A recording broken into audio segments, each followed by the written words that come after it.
अस्सलाम वालेकुम dear students, मैं हूं आपका अपना टीचर सर सैयद मंजूर शाह। आज एक नई वीडियो के साथ आप लोगों के सामने हाजिर खिदमत है। डियर स्टूडेंट्स, आज का सवाल क्लास सेकेंड ईयर से है और एक्सरसाइज 7.1 एनालिटिकल ज्योमेट्री से है, स्ट्रेट लाइन के। सवाल नंबर एक्सरसाइज का 4 है, जिसमें सवाल में कहते हैं कि if A B C is triangle, अगर ए बी सी ट्राइंगल हो whose vertices are A B and C, जिसके वर्टिसेस ए बी और सी हो, give the most specific name for triangle A B C. सबसे मखसूस नाम बताइए इस ट्राइंगल के लिए।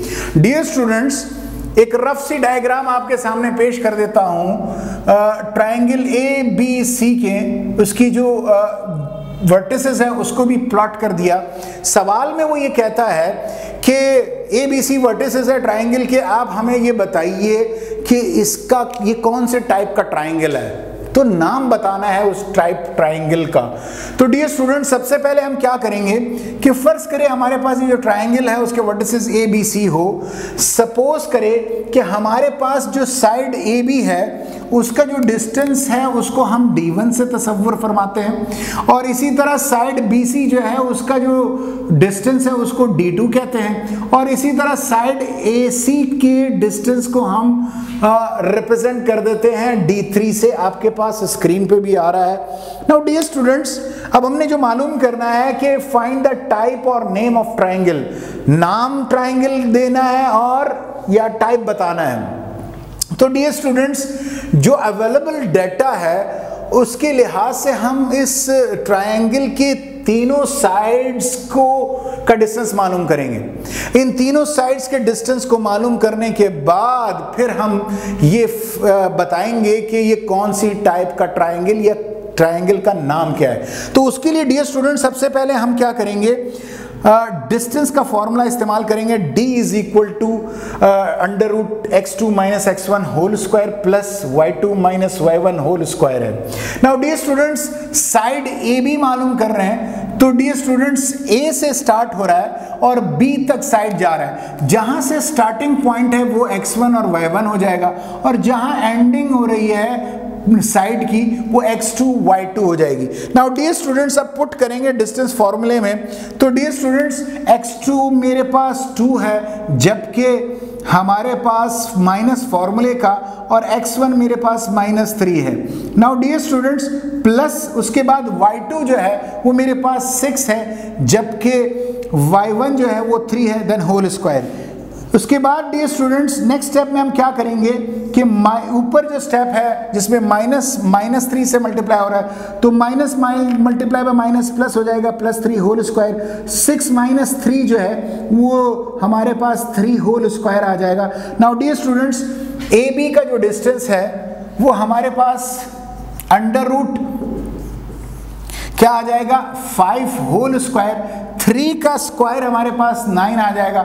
ए B distance now dear students 25 + 9। उसके बाद डियर स्टूडेंट्स क्या होगा कि अंडर रूट 34 आ जाएगा।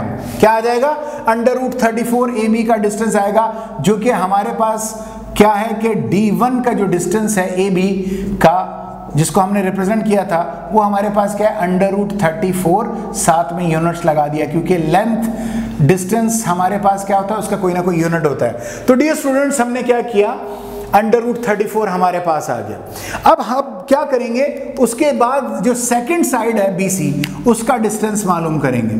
तो चूंकि डियर स्टूडेंट्स साइड हमारे पास क्या है कि साइड हमारे पास अब उससे स्टार्ट हो रही है, B से स्टार्ट हो रही है, तो वो B के जो कोऑर्डिनेट्स है वो x1 y1 होंगे, और इसी तरह जो C के कोऑर्डिनेट्स होंगे जहां पर हमारी साइड एंड हो रही है D2, उसके जो कोऑर्डिनेट्स होंगे वो रिप्रेजेंट करेंगे x2 y2 को।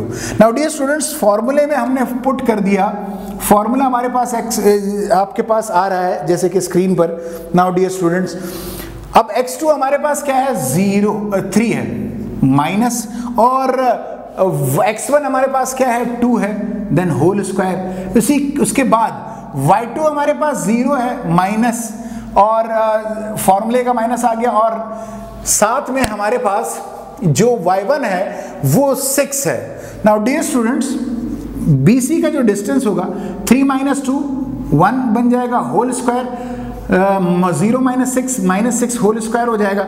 उसके बाद डियर स्टूडेंट्स 1 का स्क्वायर 1 आता है, -6 इवन पावर की वजह से माइनस खत्म हो जाएगा, 6 का स्क्वायर क्या आता है 36। तो डियर स्टूडेंट्स BC का जो हमारे पास डिस्टेंस है वो हमारे पास √37 आता है, यूनिट साथ में लिख देंगे। तो डियर स्टूडेंट्स D2 जो कि BC साइड को जाहिर करता है डिस्टेंस को, वो हमारे पास √37 यूनिट्स आ गया। उसके बाद डियर स्टूडेंट्स हम क्या करेंगे, जो आखिरी साइड रह गई है AC जिसको हमने D से रिप्रेजेंट किया है, उसका हम लोग क्या मालूम करेंगे, डिस्टेंस मालूम करेंगे। तो चूंकि साइड जो है वो हमारे पास A से स्टार्ट होती है, तो A के जो कोऑर्डिनेट्स है वो x1 और y1 को रिप्रेजेंट करेंगे, और C के जो कोऑर्डिनेट्स है वो x2 और y2 को रिप्रेजेंट करेंगे। So dear students, distance formula again आपके पास एक ब्रैकेट में नुमाया हो रहा है, इसी फार्मूले को इस्तेमाल कर रहे हैं, इस्तेमाल करेंगे। तो डियर स्टूडेंट्स AC का जो डिस्टेंस है वो हमारे पास पुट होगा। अब x2 हमारे पास 3 है डियर स्टूडेंट्स, आपने 3 पुट किया माइनस फार्मूले का, और x1 हमारे पास -3 है, and then whole square plus, उसके बाद y2 जो है वो 0 है माइनस, और साथ में y1 जो है वो 3 है whole square. Now dear students क्या होगा कि हमारे पास माइनस को माइनस से मल्टीप्लाई करेंगे तो हमारे पास क्या आएगा, +3 होल स्क्वायर, 0 - 3 क्या बन जाएगा, -3 होल स्क्वायर। इवन पावर की वजह से आपके पास जो माइनस है वो कैंसिल आउट हो जाएगा, और इस तरह AC का जो डिस्टेंस है 3 + 3 होल स्क्वायर 6 बन जाएगा, और -3 जो है वो इवन पावर की वजह से माइनस खत्म हो जाएगा, तो हमारे पास -3 का स्क्वायर क्या बन जाएगा, 9 बन जाएगा। सो डियर स्टूडेंट्स AC का जो डिस्टेंस है 6 का स्क्वायर 36 आ जाएगा +9। सो AC का जो डिस्टेंस है वो हमारे पास क्या आ जाएगा, 45 यूनिट्स आ जाएगा, जो कि हमारे पास D3 के डिस्टेंस को जाहिर किया जा रहा है। तो D3 का डिस्टेंस हमारे पास क्या आ गया डियर स्टूडेंट, 45 यूनिट्स। अब डियर स्टूडेंट्स हमने इन तीनों जो हमारे पास, मैं आपको रेक्टेंगल में बंद होके आपको बता रहा हूं कि ये जो तीनों हमारे पास डिस्टेंसेस है, जैसे D1 है वो 34 यूनिट्स है, इसी तरह हमारे पास D2 जो है वो √37 है, और इसी तरह जो तीसरा जो हमारे पास डिस्टेंस है D3 जो कि साइड AC का है, ये तीनों डिस्टेंसेस हमारे पास बराबर नहीं है। तो यानी कि D1 is not equal to D2 और D2 is not equal to D3। जब तीनों साइड्स किसी भी ट्रायंगल के बराबर ना हो तो ऐसे ट्रायंगल को हम क्या कहते हैं, स्केलियन ट्रायंगल कहते हैं। क्या कहते हैं, स्केलियन ट्रायंगल। तो ये जो टाइप है ट्रायंगल की वो कौन सी ट्रायंगल है, स्केलियन, यानी कि वो ट्रायंगल जिसके तीनों साइड्स बराबर नहीं है, उनका जो डिस्टेंस है, उनकी जो लेंथ है वो हमारे पास बराबर नहीं है। तो उम्मीद करता हूं डियर स्टूडेंट्स इस सवाल को आप बहुत ही बेहतरीन तौर पर समझ गए होंगे।